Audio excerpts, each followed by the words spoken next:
Apa kabar Bapak Ibu sudah semua?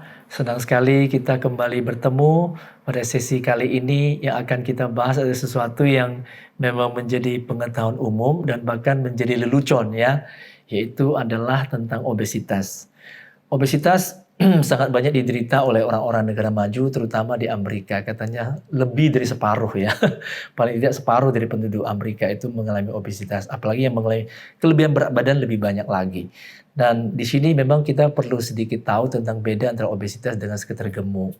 Jadi gemuk itu tentunya masih tidak separah obesitas, karena obesitas itu sudah di atas gemuk, bukan saja kelebihan berat badan, tapi sudah pada kelebihan berat badan yang parah gitu ya. Sehingga secara standar pun dia berbeda. Jadi pada topik sebelumnya kita pernah membahas apa yang disebut sebagai IMT kan, indeks massa tubuh. Nah, sampai hari ini kita menggunakan standar yang dari Kementerian Kesehatan, dan tentunya memang standar di Asia dengan di negara-negara barat itu agak sedikit berbeda. Jadi negara barat ada yang menggunakan BMI atau BMI, Body Mass Index, atau dalam bahasa Indonesia kita sebut IMT, indeks massa tubuh. Kalau IMT di atas 30 itu baru masuk kelompok obesitas. Tapi untuk kita di Asia, terutama kita di Indonesia, kita masih menggunakan IMT di atas 27 ya. Itu sudah termasuk kelompok obesitas. Dan IMT itu kita dulu udah pernah belajar bahwa itu adalah rumusnya IMT sama dengan berat badan dalam satuan kilogram dibagi tinggi badan kuadrat dalam satuan meter. Jadi meter kuadrat itu jadinya. Dan kalau itu hasil baginya di antara 18,5 sampai 25 itu disebut normal ya IMT-nya.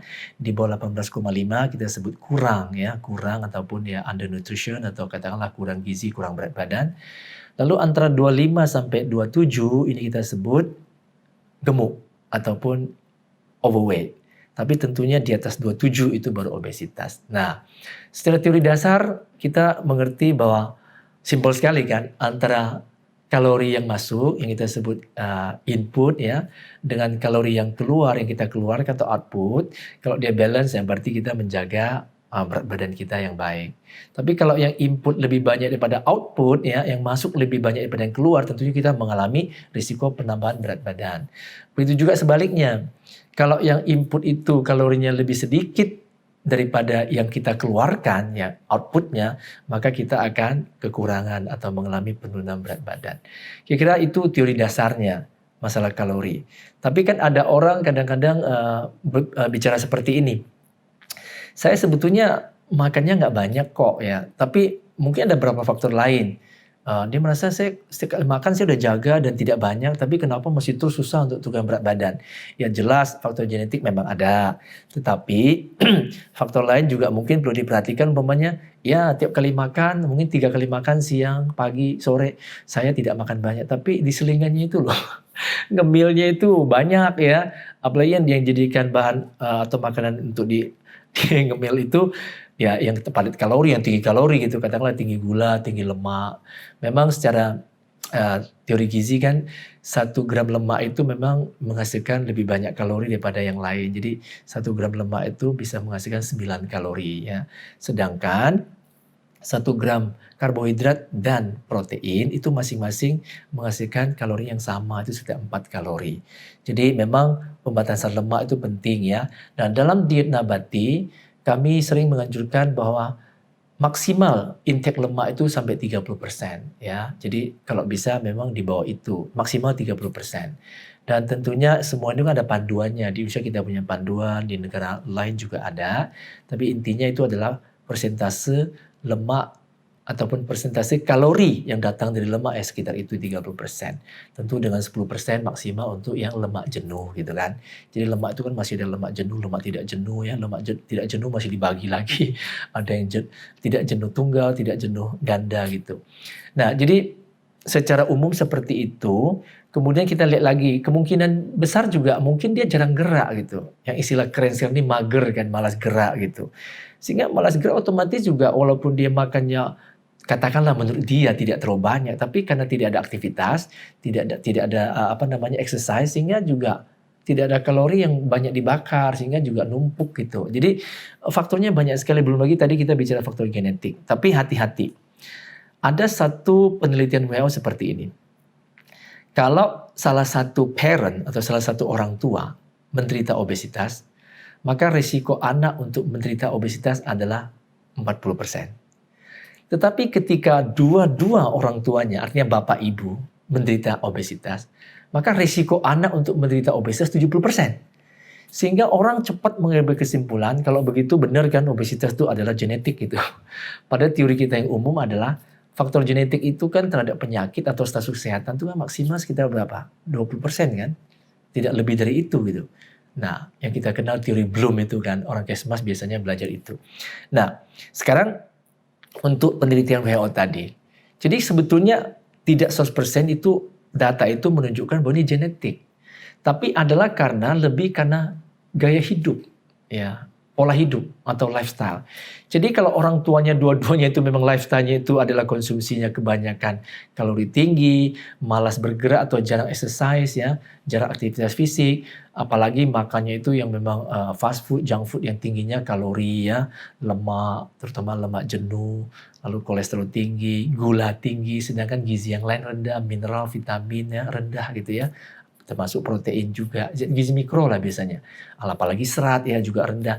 Jadi karena orang tua seperti itu, dari anak masih kecil, tentunya ikutin sama polanya. Jadi itu lebih ke lifestyle, sehingga ketika dia dewasa dia pun membawa-bawa gaya hidup seperti itu, termasuklah gaya hidup yang disebut makanan ataupun diet. Jadi gaya hidup itu kan bukan cuma diet, termasuk yang orang tuanya mungkin malas bergerak, jarang olahraga, jarang exercise, jarang aktivitas fisik atau physical activity, itu turun ke anak. Anaknya bukan turun lah, bukan genetik, bukan secara genetik turun, tapi gaya hidupnya yang diikutin gitu loh. Nah ini juga menjadi faktor kenapa muncul tadi hasil penelitian seperti itu. 40% risiko anak menderita obesitas kalau salah satu orang tuanya obesitas.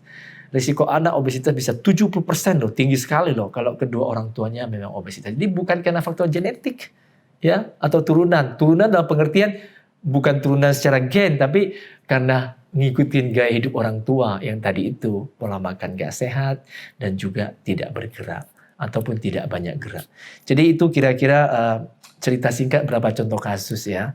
Bahkan kadang ada yang lebih lucu lagi mengeluh, jangankan makan yang banyak Pak, saya minum air putih aja masih gemuk gitu loh, susah untuk turun berat badan. Jadi saya bilang, kalau gitu makan angin aja, makan angin juga gemuk. Kita akan sama-sama membaca satu jurnal penelitian yang diterbitkan oleh Journal of Public Health Nutrition tahun 2012 yang mencari hubungan antara pola makan dengan risiko obesitas. Di sini tentunya kelompok non-vegetarian dijadikan sebagai kelompok kontrol ya, yaitu dengan BMI atau Body Mass Index atau bahasa Indonesia kita sebut IMT mencapai 28,26. Artinya sudah di atas 27 kan, dan menurut kriteria tadi, standar tadi dia termasuk kelompok obesitas. Lalu kelompok kedua adalah semi-vegetarian. Semi-vegetarian tadi di sesi sebelumnya saya sudah sempat bahas bahwa orang yang kadang-kadang vegetarian dan kadang-kadang enggak, tidak full gitu, tidak full time ya. Lalu di sini semi-vegetarian punya BMI, tentunya BMI rata-rata dari responden yang diteliti, itu 27. Jadi persis di batas ambang obesitas. Kemudian pesco-vegetarian. Kita juga udah pernah belajar di sesi sebelumnya, itu kelompok vegetarian yang masih konsumsi ikan, walaupun tidak konsumsi daging. Tetapi ini tentunya dalam definisi standar vegetarian dia tidak termasuk jenis vegetarian. Karena vegetarian itu hanya susu telur, itu yang paling maksimal. Jadi tidak termasuk ikan, apalagi daging unggas ya. Kemudian di kelompok lacto-ovo-vegetarian itu mencapai 25,48 dan tadi yang saya sebut pesco-vegetarian itu 25,73. Jadi kalau kita lihat profilnya itu memang cukup teratur ya, cukup teratur. Mulai dari non-vegetarian, saya ulangi sekali lagi, IMT-nya 28,26, jelas ini di atas 27 IMT-nya, maka kelompok obesitas. Terus semi-vegetarian tadi persis di batas ambang kan 27 untuk obesitas. Kemudian pesco-vegetarian turun ke 25,73. Ya. Lalu lacto-ovo-vegetarian, vegetarian masih mengonsumsi susu dan telur dan produk olahannya, lebih turun lagi ke 25,48. Jadi kalau kita lihat standar tadi, 25,48 itu masih termasuk apa? Termasuk overweight, ya, termasuk yang belum normal. Karena batas maksimum normal itu masih di bawah 25. Jadi di atas 18,5 sampai 25. Di atas 25 itu sudah termasuk overweight. Makanya lacto-ovo-vegetarian di sini masih termasuk kelompok yang overweight, yang kelebihan berat badan atau istilah umumnya gemuk gitulah, 25,48 IMT-nya. Lalu kelompok vegan atau yang sering kita sebut kelompok diet nabati atau diet vegan, ini yang bisa mencapai IMT normal, yaitu di 23,13. Jadi masih di range normal antara 18,5 dengan 25. Dan tentunya juga dengan p-value yang sangat signifikan 0,0001 ya, sehingga hubungan ini kita bisa yakini secara statistik dia sangat-sangat signifikan. Dan ini juga sama diterbitkan di dalam Journal of Public Health Nutrition 2012. Baik, saya kira pada sesi ini kita belajar sampai di sini, mudah-mudahan bermanfaat. Terima kasih atas perhatiannya. Sampai jumpa di sesi selanjutnya.